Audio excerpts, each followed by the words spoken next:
Welcome to Yin Yoga. Gosh, I can't remember when I did the Yin training, but we definitely have played with it in a class or two. What you probably remember with Yin is that you hold the poses longer, lots longer, minimum of 2 minutes, sometimes 3 to 5 minutes. But the most important thing is that in Yin, there is, you want to put in quotation marks, discomfort because you want to move. You get tired of being in one place for so long, but discomfort should never be painful. If there is discomfort, it should be diffuse. Like if you feel a stretch in your knee, it should be throughout the knee, not this one spot on the inside. So be your own yogi, take care of your body, come out of the pose. I can't see you to see how you're grimacing or whatever. So be, come out of the pose at any time.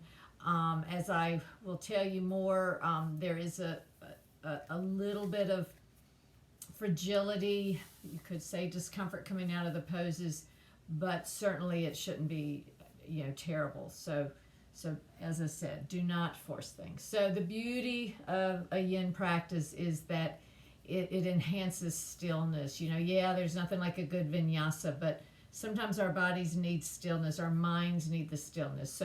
So let yourself develop, a stillness within as you move through the practice, and you'll see that I talk some, but there's times where I don't talk, just because you need to learn your ability to remain still in your mind and enjoy it. So we'll first start with butterfly. We know this is Baddha Konasana. The soles of the feet are together. The key is get at a comfortable spot, and just like before, we lean forward and we tuck the chin and we let the head hang. Now if that feels like too much pressure, you can always put blocks and kind of support the head like this. So once again, starting here with what works best for you. You will see that I will constantly reach or look at my phone because you have to set timers here. If you're doing your own practice, it's important to set a timer, because if not, you'll be out of the pose in like 30 seconds. It's amazing. So settle in. Right now, you shouldn't be, feeling a super, super strong stretch. You just might feel a little bit at the hips, maybe something at the back of the neck. First of all, just develop your breath. Have your mouth closed. Slow breath, still breath.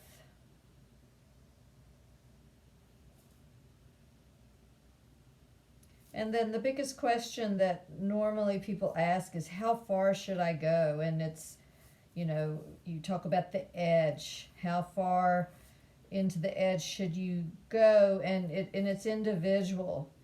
So right now, if you're barely feeling anything, you might tuck the chin a little bit more and go more deeply. But if you're feeling a good sensation, stay there. And if maybe you were a little bit too zealous, maybe back off, maybe come up a little bit. So feel the sensation, but then also as you come into that nice slow breath, see how that changes the sensation. We never realize how much we hold our muscles, our shoulders, until we let go and connect with our breath. So shrug those shoulders down, come to that nice, easy breath. Nothing forced, just nice and easy.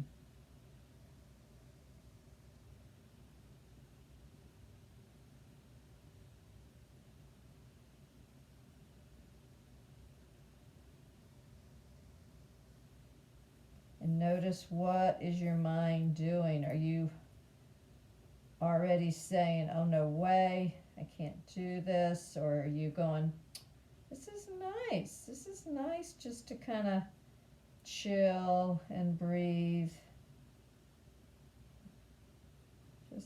What is the chitter chatter of your mind? How are you approaching this stillness?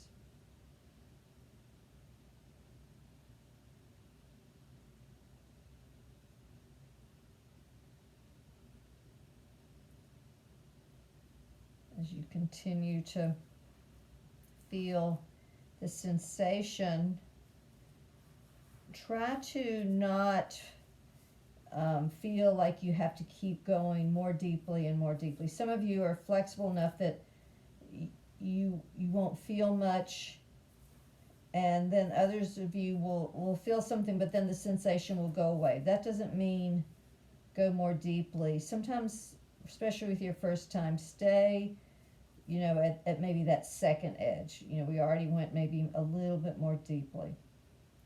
So as we are about to move out of the pose, you've already made almost 3 minutes.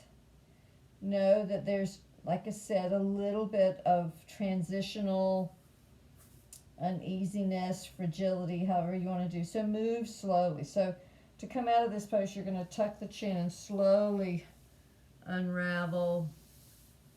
Relax the shoulders. If the knees want to straighten, just let the body be very intuitive. And then we're actually going to move almost to the reverse of what we just did, and that's Sphinx pose, or we know it more as Cobra. So if you have a rolled up blanket or towel, that is ideal. You may not need it. I found when I first started it, I really needed it for my shoulders, but whatever works for you. So you're going to come onto so if you're using the blanket or the towel, rolled up towel, it's going to go right under your rib cage. And your hands are going to be, you're on your forearms and your hands are flat. And of course the gaze is always going to be looking forward. And right now you're in the pose. If you don't feel like you have enough sensation, you can obviously make the towel roll fatter, or you can straighten the arms. But I really feel like very few of you are going to want this, because that is a pretty deep back bend, and it's also very tiring with the shoulders. So stay there with your arms supported on your hands or on your forearms. And I feel fine just kind of gazing forward. Some people like to drop the head, but I like to just gaze between my hands. If for some reason your head just gets really uncomfortable, once again, you can have the head on a block. It's going to reduce the sensation in your shoulders for sure. So kind of have that if you need it. But right now, I feel like feeling the heart open, shoulders wide, breathing.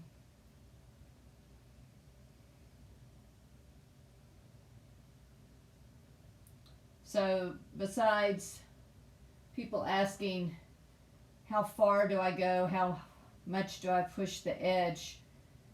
People also want to say, where should I feel this? Where should I feel this? And it is just all over the place. Some of you are feeling it in the shoulders, the lower back, the mid back. There's no wrong answer. But what you want to make sure is that you are not having any serious discomfort. Sensation is fine, but discomfort is not good. And I think when I first started this pose, I did have to take breaks. So just know you can always come out, maybe rest your head, and then come back in, or just stay there, and know that we'll catch up with you if you need to come out of the pose.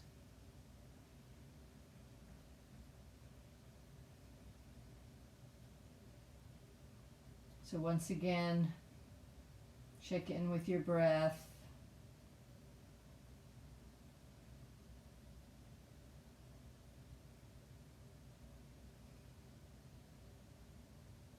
There's no right or wrong.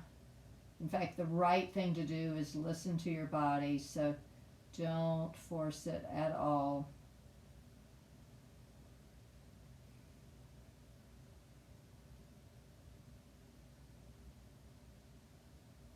So with this pose, because we are kind of holding a back bend, there is definitely something that you'll feel in your lower back as you transition down.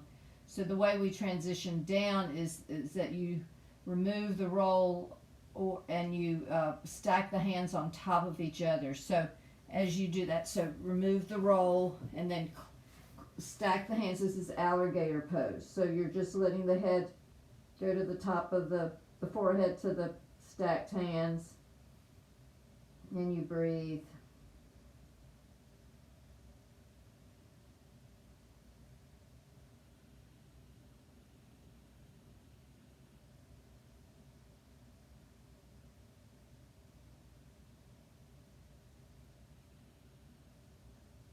And then what we're going to do is just a transitioning pose into child's pose. So just, we're not going to stay here, although it could be a yin pose. Just have the hands forward and sit back, the hips to the heels. Let the head come to the mat if possible, and just relax the shoulders. They love the little stretch. And then come to all fours. And then you're going to sit side saddle, and we're going to come into half butterfly, which is almost like Jani Shasasana. So I'm going to mirror you. So you're going to bend your left leg and straighten out your right.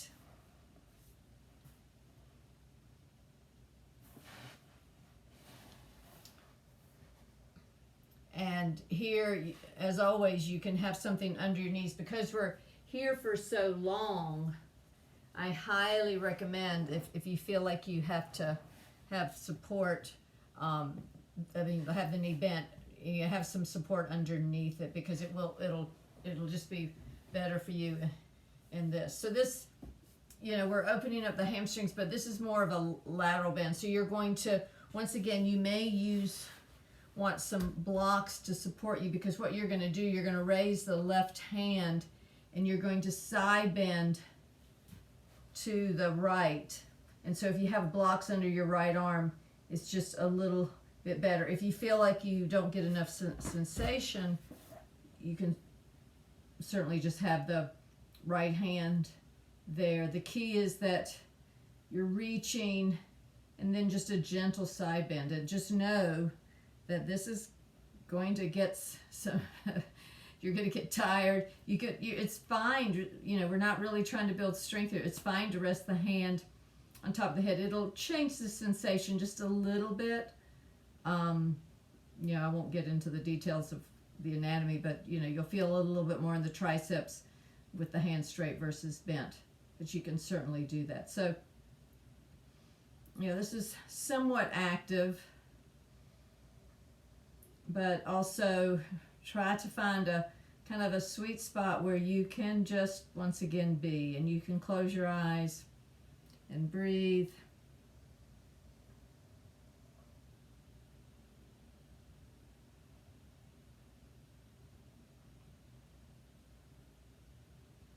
So not only will kind of the stopping point of this pose be that, the stretch. Does your shoulder, does your hand start to tingle?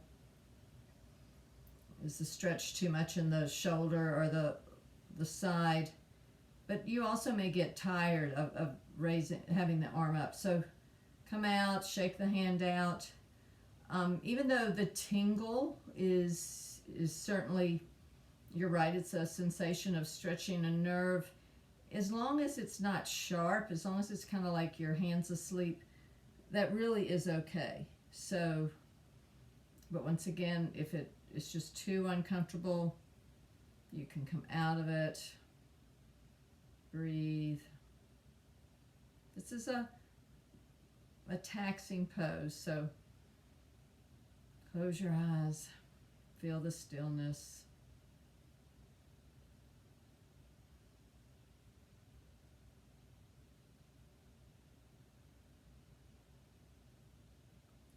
So coming out of the pose, you can come back to center and lower the arm.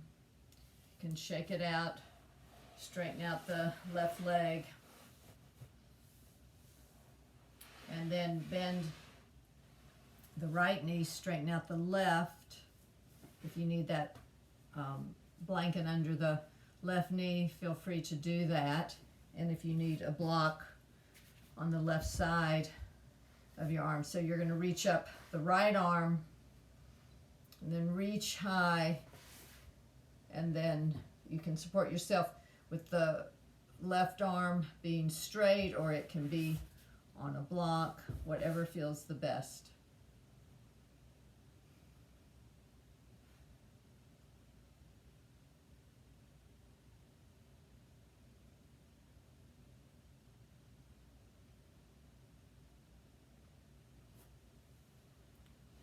So I'm famous for forgetting to start the clock, Joseph. I will not go over, I promise. So where's the breath? When you're breathing in this position, every breath you should really intensify the stretch in your ribs in a good way. It feels good to feel that expansion. Once again, if the arm's getting tired, it can rest on your head and it can always lower. Try to, with this side bend, you're lengthening and you're not just collapsing. So there is a little bit of core work here. You're sitting tall.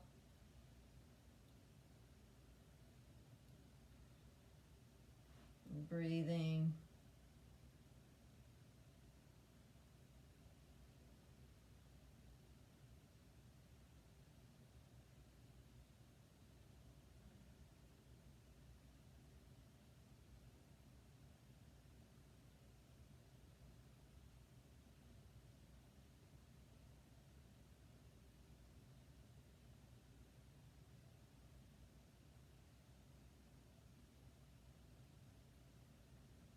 Slow the breath. It seems like the more we want to move, the faster we breathe. So that's part of the practice, is keeping the breath slow. So we're going to slowly lower the right arm, come back to center. You can bring the legs up, straighten them out, whatever feels good to you. If you want to bend forward, just be very intuitive of what the body wants. So we're coming into deer pose, which we have been doing, and that is the yin pose. So definitely want you to have blocks or a pillow do this. So you're going to come in a side saddle, so I'm going to let you mirror me to with your right knee forward. And if you're using blocks, they would be in front of you like this. And then the some of you don't need the blocks, so you could be on your forearms, but you also might have a block under your head, and of course some of you can get all the way to the mat. So get into that position. You can do pigeon, but just know, hopefully you know it's you're going to be there a while. So go ahead and lean forward over the right knee.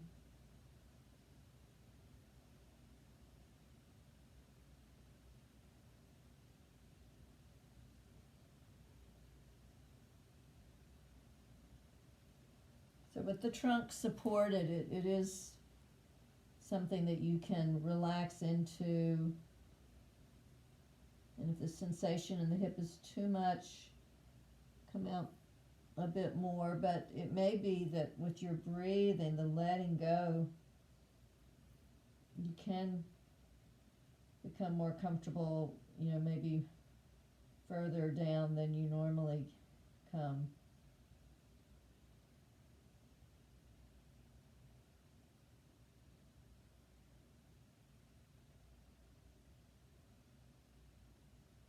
When you're doing a yin practice, it really is about you allowing your mind to come to a spot of, or a place of stillness, of peacefulness. And that really is the the main work of the yin practice. You know, certainly it is incredible how it can change some of your flexibility, but the change in your ability to sit still when you want to move, keep that easy breath, is really to me, the main benefit. And it really can be a morning meditation.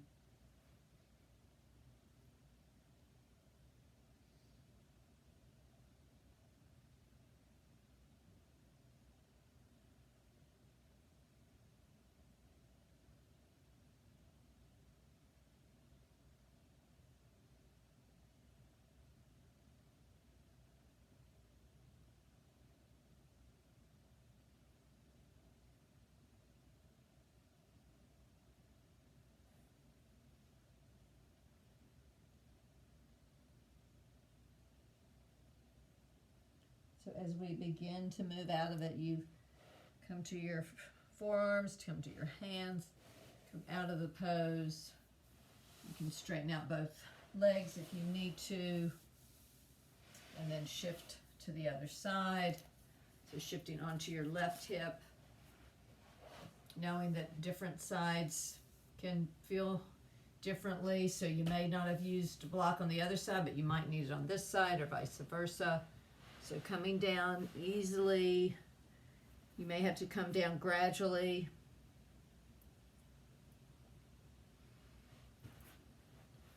And then come to the forearms, come to the head to the floor, whatever works for you.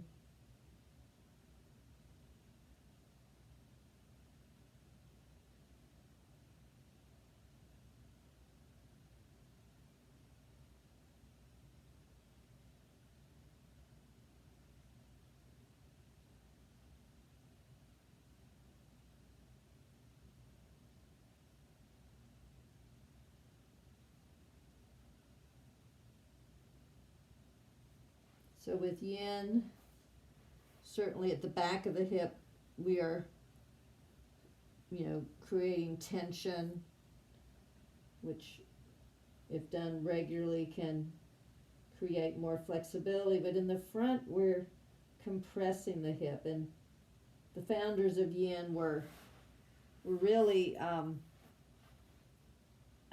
certainly acknowledging the fact that there's stretching going on, but they really want to emphasize the compression in the practice. So the tight packed of the joint, which if you're thinking of the fluid that we have in all of our joints called synovial fluid, the Paul Greeley, the founder of Yin Yoga, talked about it, the compression being as in wringing out a sponge. So you're squeezing the fluid out, and then of course when you relieve the compression, you get the fluid to come back in.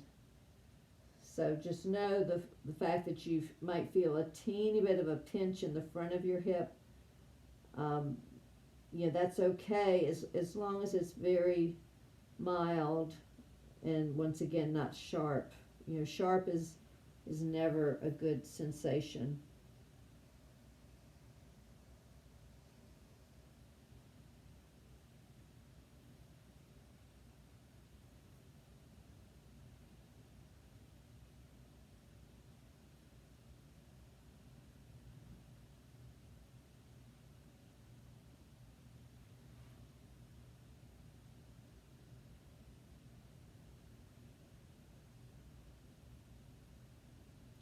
Check in with the mind.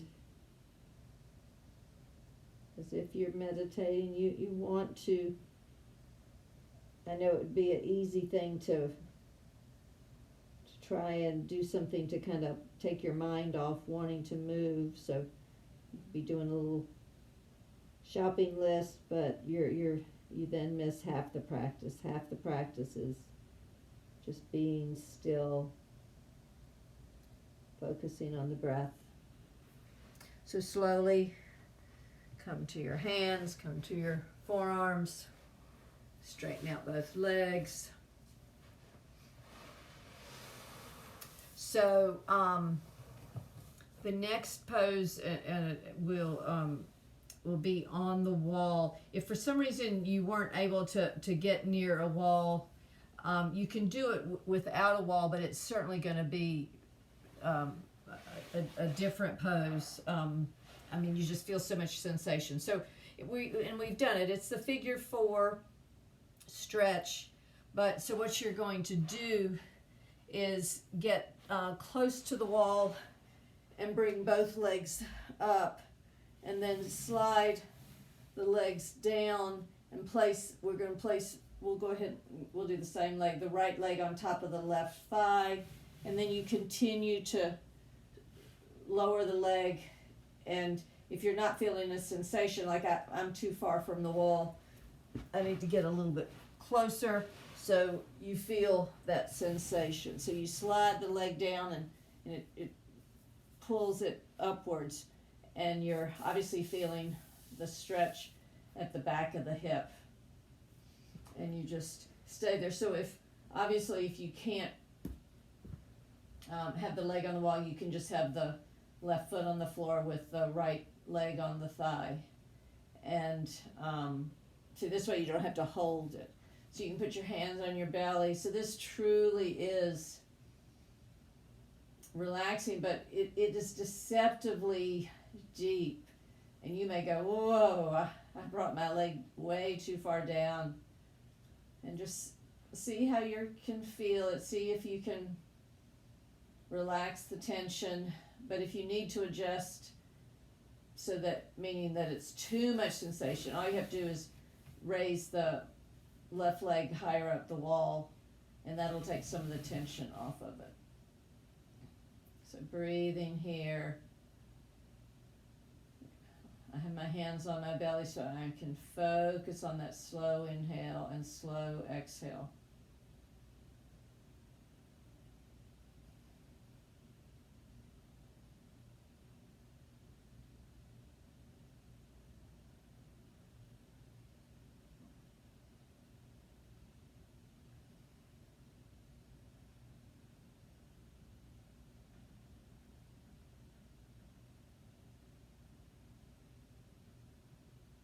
So yin is not meant to be done after you've warmed up with let's say a vinyasa practice. You would think that you would warm up the body and then do these deep poses. It's really designed to be done on what they call a cold body. So getting up in the morning and just literally coming right to your mat is what the yin gurus advise. Certainly you can do it any time of the day. I mean, I really enjoy it at night, but just know you can do it in your pajamas. You obviously have socks on. You don't even need a yoga mat to do the practice, because there are some standing poses, but very, very few. And there's very few poses that really need the mat. You just want to be comfortable. You don't want to be, when I say your body needs to be cold, it's not warmed up. As you can see, I've got a sweatshirt on and long pants on. You want to be comfortable, because you're not going to relax if you're cold. Sometimes I'll actually have a blanket and I'll throw it over me as I'm doing the practice. So once again, this has been a really deep stretch, so be prepared for maybe a little bit of increased sensation. So you're going to straighten that left leg up the wall and uncross it, and just for a moment have both legs straight. And now you'll put the left leg on the right knee, bend that right knee down until you feel a sensation. Just know and appreciate the differences, and know that,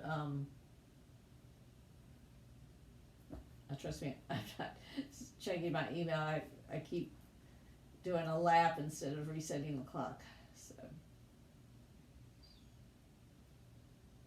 if it's very routine that the right hip is more flexible than the left for many reasons. And what you want to do, so I haven't moved from the wall, so I have the same sensation, but I don't feel it as much in my left hip, but that doesn't mean that I want to go in more closely, because you really want the sides to kind of even out. So unless you just don't feel any sensation, try to keep the same distance from the wall and let your quote unquote tight side kind of catch up. And one way you can do that is, so let's say we're trying to do 3 minutes on each side, maybe you could do 2 minutes on one side but 4 minutes on the other. You can hold a yin pose 5-7 minutes. Really 2 is kind of the minimum if you're even going to call it a yin. I know if some of you have done restorative practices with Stephanie, and that's it's different in a lot of ways. You're more supportive, and you're really not trying to go to end range in restorative. With yin, you really are trying to get to the edge, but certainly I want you to get comfortable with holding it. And if you developed a personal yin practice or go online, you certainly would find that you would just naturally get deeper into that edge, and it's just amazing how it affects your flexibility, and it can be very, very healing to your joints, but you have to go slowly and make sure it's a good sensation in the joint versus putting undue stress where you don't want it.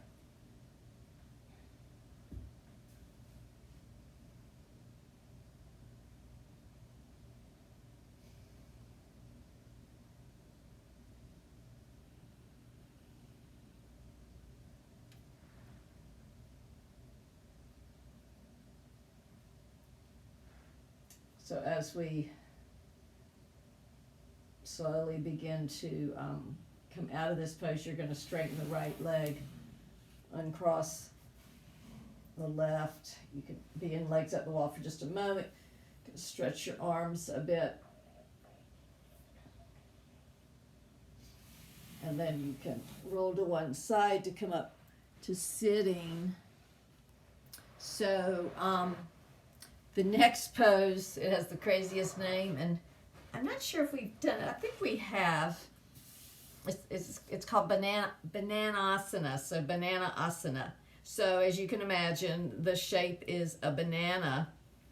And before you lie down, because it's going to be hard to see, you're going to be lying down as if you're going to do Shavasana, so the legs are straight, and you're, so if I'm going to do it to one side, I really, just for a moment, I'm going to back up because you need to see the whole mat.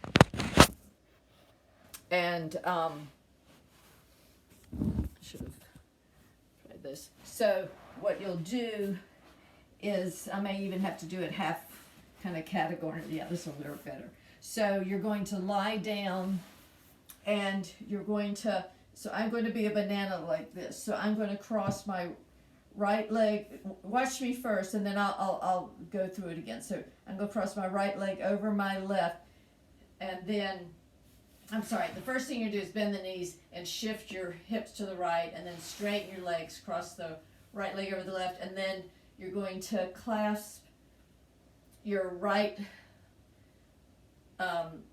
your left wrist with your right hand, and if you still don't feel a sensation, you'll move your legs to the left and just gently turn to the left. So go ahead and lie down. So the first thing you do with your knees bent is shift the hips to the right. And then from there, you should straighten out your legs, cross your right leg over the left. And if you don't feel any sensation in the right hip,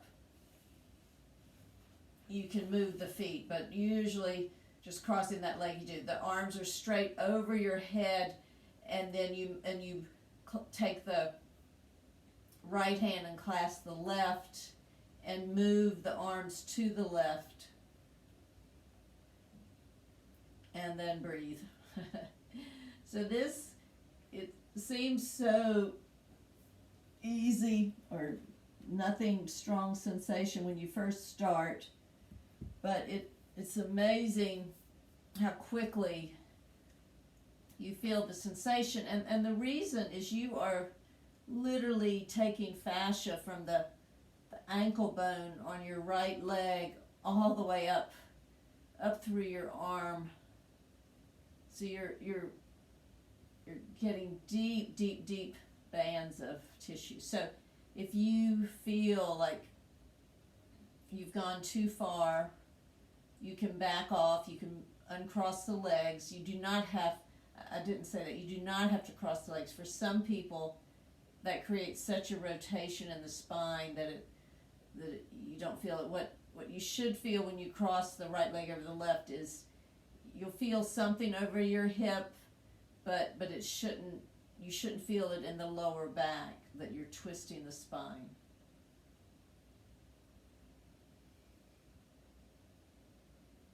So come back to your breath.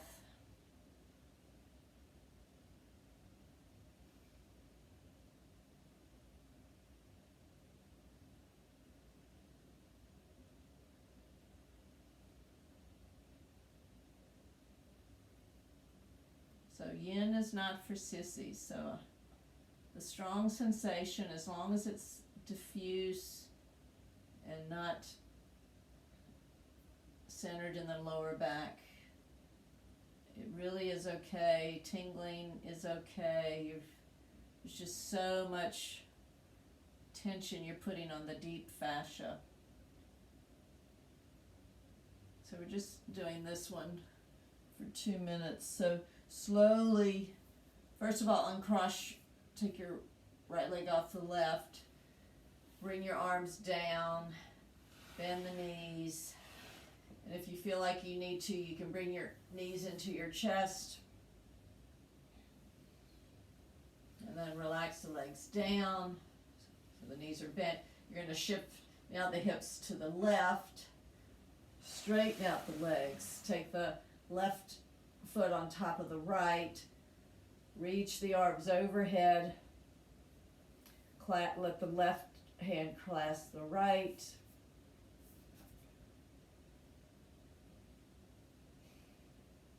and breathe.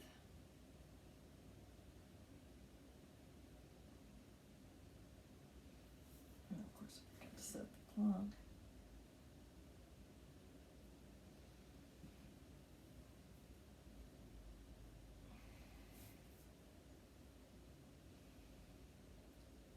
So here your body's supported, so try to let the earth support the pose. Let you breathe.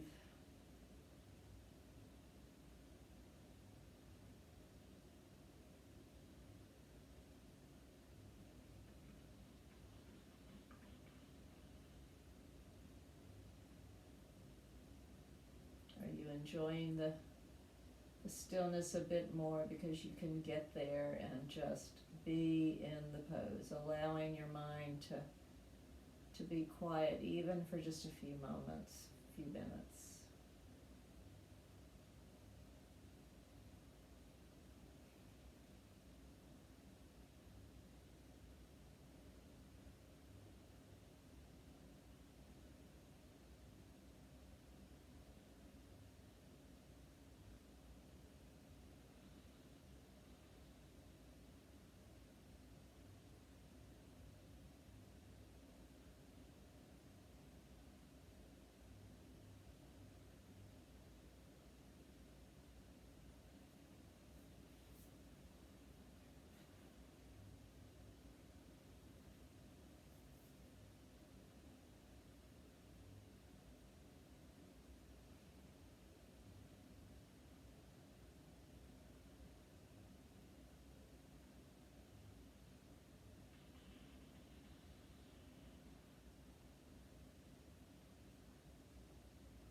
the camera just dropped. So, good timing. You were going to come out of the pose anyway. So slowly make your way out of the posture. So once again, bringing your knees to your chest. And you can even go into Happy Baby if that's something that you like. It's a nice stretch as far as that's concerned. So it's when Happy Baby is where you grab the outside of the feet and then bring the knees to the outside of the hips. Or you can just bring your knees and just rock side to side. And then what I like to finish yin classes is with the most incredible pose with yin or yang is legs at the wall. Certainly you don't want to find an edge with legs at the wall. It's just another way to do Shavasana, but certainly Shavasana is also a good ending to a yin class. So take your pick, Shavasana, where you lie down. We'll just do it for a few moments. It's not like we need to rest a lot. We haven't really used our muscles that much. So we'll just do legs up the wall for just a few moments, just to kind of reset. You can always have a blanket under your hips or a blanket under your knees, hands on the belly. Just enjoying the ultimate stillness.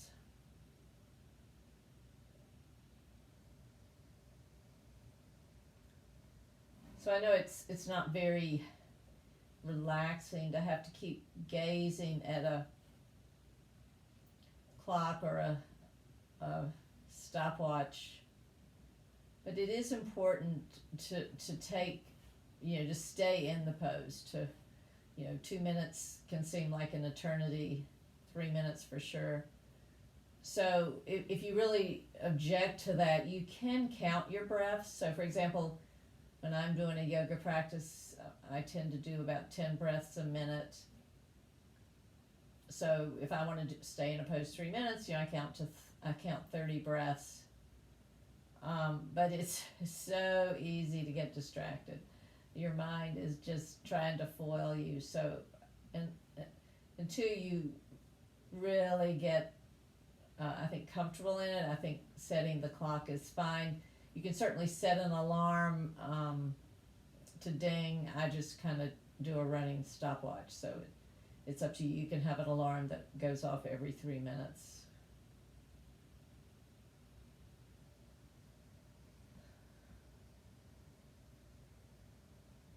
Staying here for just a few more moments, feeling the letting go.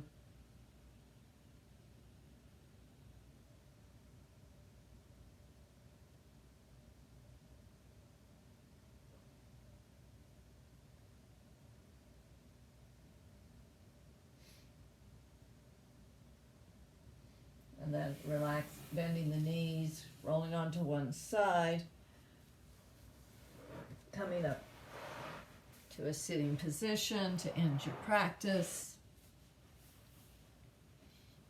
And just know that sitting in a cross-legged position definitely can be a yin pose, and certainly one that the longer you can hold it, the easier it is to sit in that position if that's the way you like to sit for meditation. But trust me, if you can sit however you want, lie down, whatever you want. If you are trying to develop a meditation practice, there is no hard and fast rule of having to sit in the classic yogic fashion. So hands to heart center. Thanks for joining me if you hung out this long. Loka Samastastu Kino Bhivantu. May the entire universe be filled with peace and joy, love and light. Namaste.